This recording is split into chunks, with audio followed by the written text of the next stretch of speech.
안녕하세요 여러분. 목요일 아침 상승미소입니다. 현재 이걸 촬영하는 시간은 수요일 오후 4시입니다. 여러분 투표 다 하셨는지, 그리고 이 방송이 나오는 목요일 아침에는 여러분들이 투표했던 결과가 나오겠죠. 여러분들이 찍은 후보들이 당선되셨기를 기원합니다. 오늘 방송, 지난주 금요일, 월요일, 그리고 목요일까지 저는 시장이 그렇게 만만치 않을 것 같다, 그 느낌을 이어서 말씀드리겠습니다. 사실 하루 전이죠. 화요일 새벽에 미국 증시 500포인트 다우지수 기준 넘는 급격한 상승. 한국은 또 화요일 많이 올랐죠. 마찬가지로요. 그런 속에서 제가 주장한 의견을 아직까지 걷어들이지 않았습니다. 그 이유 지금부터 여러분 같이 살펴보겠습니다.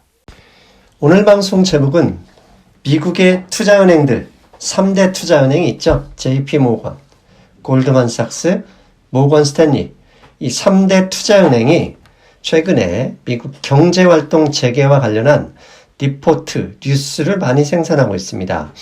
그런데 그 리포트를 읽다 보면 그들이 이야기하고 싶어하는 힌트가 숨어 있습니다. 항상 강조하죠. 보이지 않는 것, 그것을 볼 수 있어야 증시에 조금이라도 대응을 잘해서 수익을 올릴 수 있죠.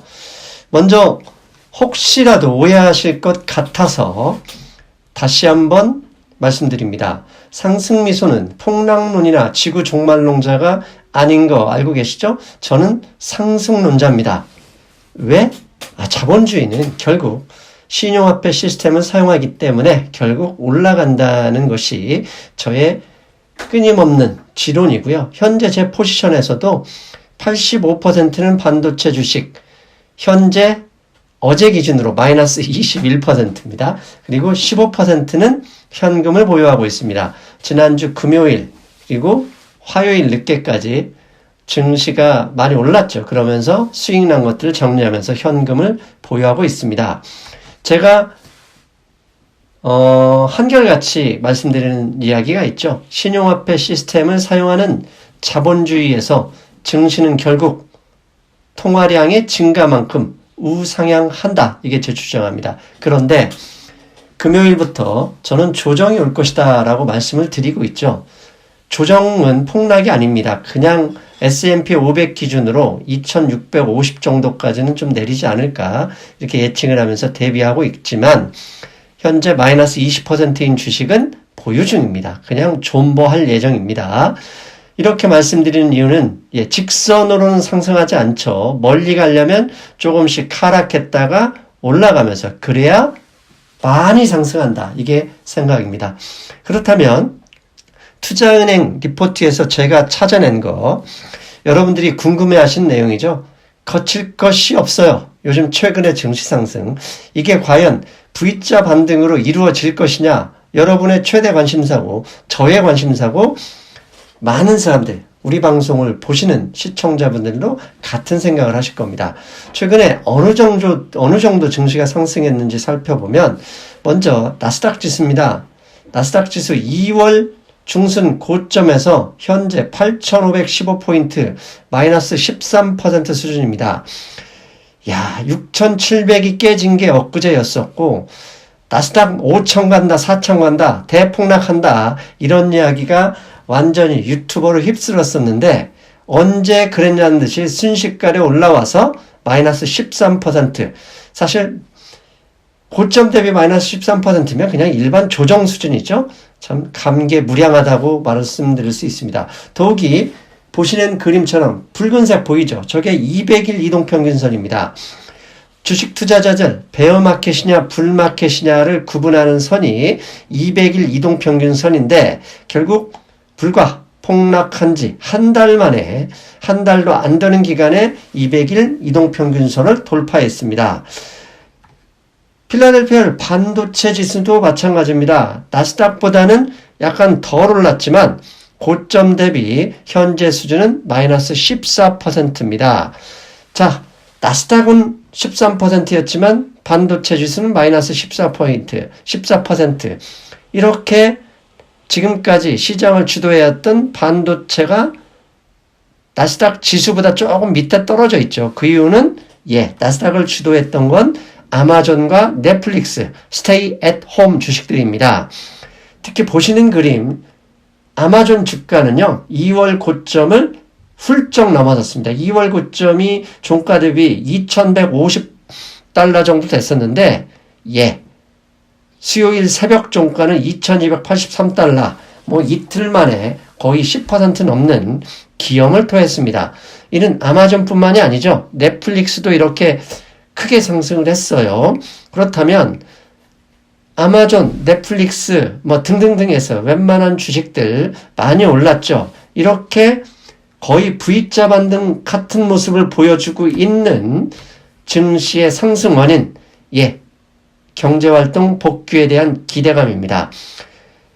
이미 오늘 뉴스 들어보신 분들은 캘리포니아 주지사가 이제 경제활동 선언을 고려하고 있다, 이런 뉴스도 나오고요.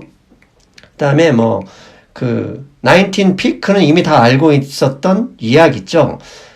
불과 3주 전에 정부와 페드, 연준의 부양책 및 통화정책으로 증시가 바닥을 쳤고, 이런 바통을 경제활동 복귀에 대한 기대감으로 이어받았습니다. 즉, 19이 피크를 치면 이제 경제활동이 시작되면 사라졌던 경제성장, 그 다음에 사라졌던 기업의 순이익이 곧바로 상승으로 이어질 것이다, 이런 기대감이 있죠. 그런데 경제활동 복귀, 이 기대감으로 상승하고 있는데 실제 복귀까지 얼마나 많은 과정, 얼마나 많은 고통이 있을지 아무도 모릅니다.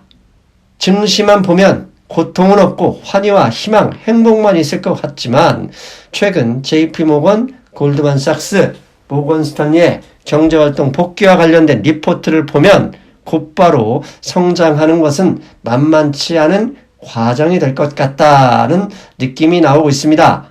그러면 지금부터 JP모건, 골드만삭스, 모건스탠리의 최근 리포트 및 기사를 찾아보겠습니다. 먼저 화요일에, 미국 시간으로 화요일 밤에 1분기 실적을 발표한 JP모건입니다. JP모건은 1분기가 지난 2019년 4분기에 비교해서 순이익이 70% 감소했습니다. 이렇게 급격하게 순이익이 감소한 이유를 지금 붉은색 보이죠? 붉은색 보이시죠? 대출자들, 채무자들이죠.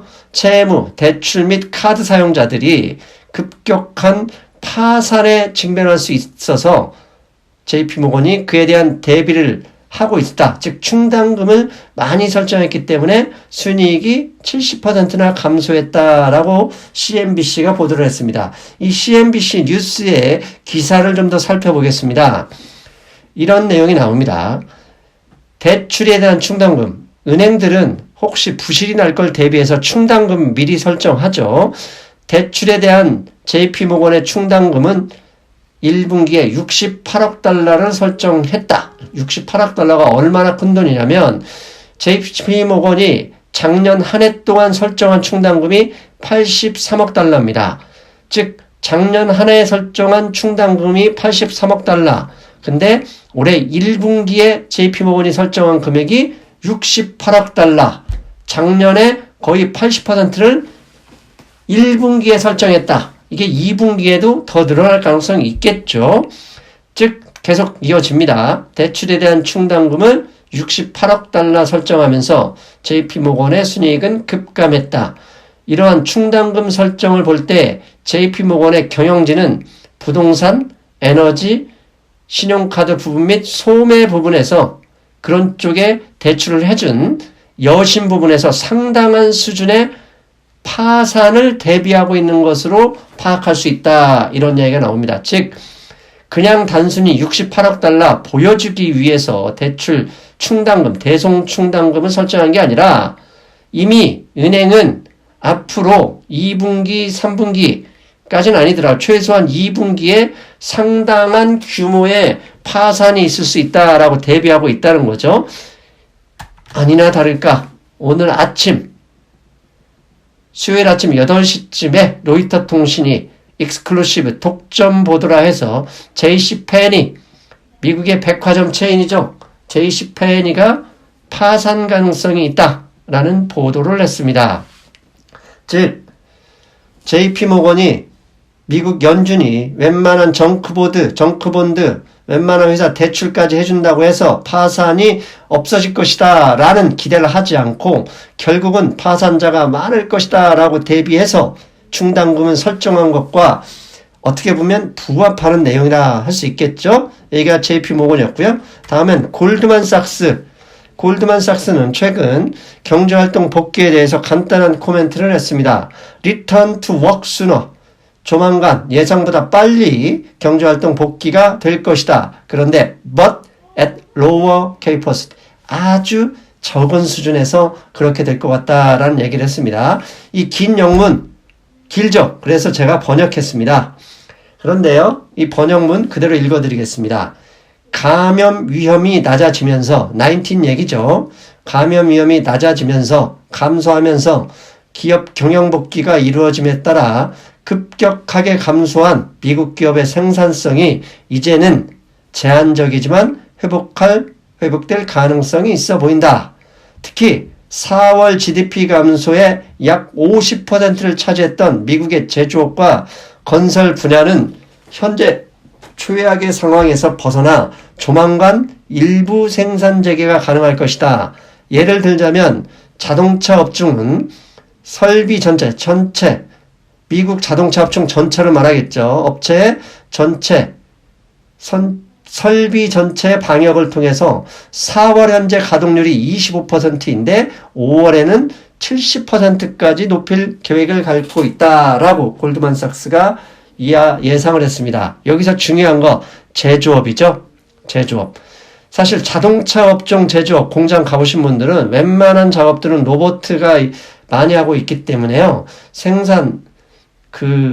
거기에 근무하는 직원이 아주 밀집해서 근무하는 건 아닙니다. 즉 제조업, 사람이 많이 필요하지 않는 분야에서는 저렇게 경제활동 복귀가 진행될 것이다 라고 보지만 골드만삭스조차도 제한적으로 보는 거죠. 즉 왜 제조업 분야 저렇게 5월달에 70%까지 보고 있지만 제한적으로 보느냐.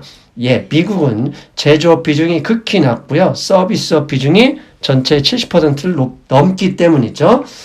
자, 그 다음은 모건 스탠리입니다. 모건 스탠리도 리오픈 리포트라는 리포트를 통해서 좀 더 골드만삭스보다는 더 약간 보수적인 접근을 했습니다. 이 내용 보시는 내용을 바로 번역해서 보여드리겠습니다. 투자자들은 경제활동 재개가 정상적으로 될 수 없음을 즉 복귀한다 그러고 시작하자마자 정상 옛날로 돌아간다 그렇게 될 수 없음을 인식해야 한다 라고 합니다. 모건 스탠리는 경제활동 복귀를 여름이나 되어야 가능할 것이라고 예상한다. 불행하게도 전체 인구의 60% 정도가 면역력이 생기지 않는다면 백신이 개발되기 전에는 복귀하지 못하는 근로자가 상당히 많을 것이다. 게다가 스포츠의 경기, 콘서트, 극장 및 공원 등은 계속해서 폐쇄되어 있거나 개방한다 하더라도 과거 성수기 때 이 19이 나타나기 전에 그 활성화됐던 수준의 10에서 기껏해야 25% 수준에도 못 미칠 것이다 라고 예상하고 있습니다. 앞에서 언급했죠. 골드만삭스가 이야기하는 것처럼 결국 재가동해도 제조업이나 건설업에 한정되는 것처럼 제한적인 것처럼 모건 스탠리도 같은 상황을 예측하고 있습니다. 미국 GDP의 70%는 서비스업에서 이루어지는데 서비스업에서 곧바로 재개가 불가능하죠. 왜? 한번 데웠지 않습니까? 소뚜껑에 놀랐잖아요. 그렇기 때문에 쉽게 복귀하거나 연애 활동을 하거나 서비스업, 그런 쪽이 쉽지 않을 것이다 라고 모건 스탠리 예상하고 있습니다. 계속 모건 스탠리 리포트 읽어보겠습니다. 모건 스탠리는 그래서 트럼프 대통령이 5월 경제활동 복귀를 서두른다 하지만 그게 쉽지 않을 것이다 라면서 아예 타임테이블까지 제시했는데요. 5월에는 확진자가 피크가 될 것이다. 현재 4월이 아니라 확진자 피크를 모건 스탠리는 5월로 봤고요. 6월에는 검진자가 하루에 100만 명에 도달할 것이다. 그러니까 테스트가 활발히 이루어진다고 보고요. 7월에는 혈청 테스트가 확대돼서 1차 산업 현장에 복귀하는 걸 8월로 보고 있습니다. 즉 5월에 경제활동을 시작한다 하더라도 모건 스탠리가 보기에는 그나마 경제활동 1차 현장 복귀하는 게 8월, 그 다음에 2차는 거의 가을쯤이나 돼야 될 거라고 보고 있으니 증시에서 상승하는 것처럼 곧바로 V자 반등은 어려울 것이다 라고 보는 것이죠. 자, 이것만 볼 때 이제 결론을 내려야 할 시간입니다. JP모건, 골드만삭스, 모건 스탠리의 뉴스와 리포트를 볼 때 우리가 그 리포트에서 얻어낼 수 있는 힌트는 이런 것이죠.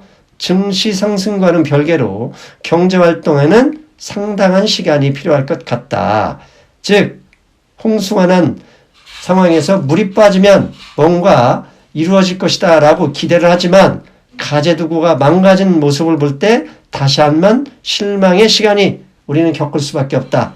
기대감이 사라지면 현실은 실망할 수 있는 많은 날이 기다리기도 한다.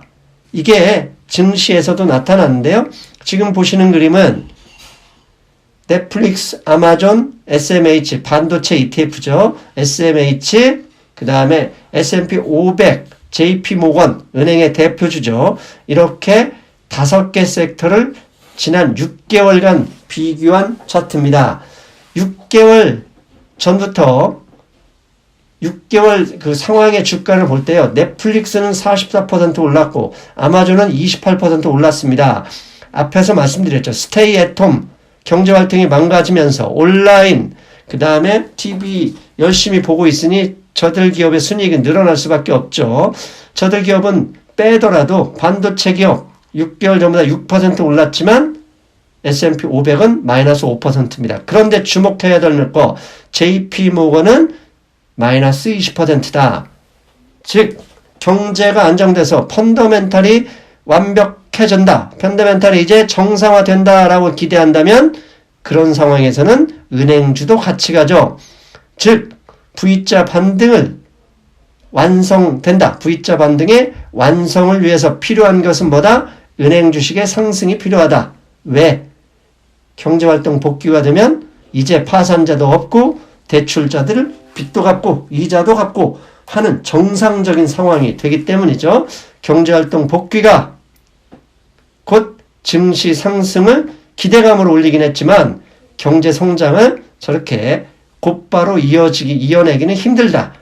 그게 가능하려면 적어도 은행주가 S&P 500만큼 정도는 따라가야 될 것이다 라고 말씀드릴 수 있겠습니다. 그래서요 여러분께 꼭 당부드리고 싶은 거 지금 사지 못하면 FOMO죠. FOMO, Fear of Missing Out. 지금 내가 이 상승장에 올라타지 못하면 안 될 것 같은 그런 조바심이 생긴다. 그러면 그때는 대부분 단기적인 꼭지다라고 볼 수 있습니다.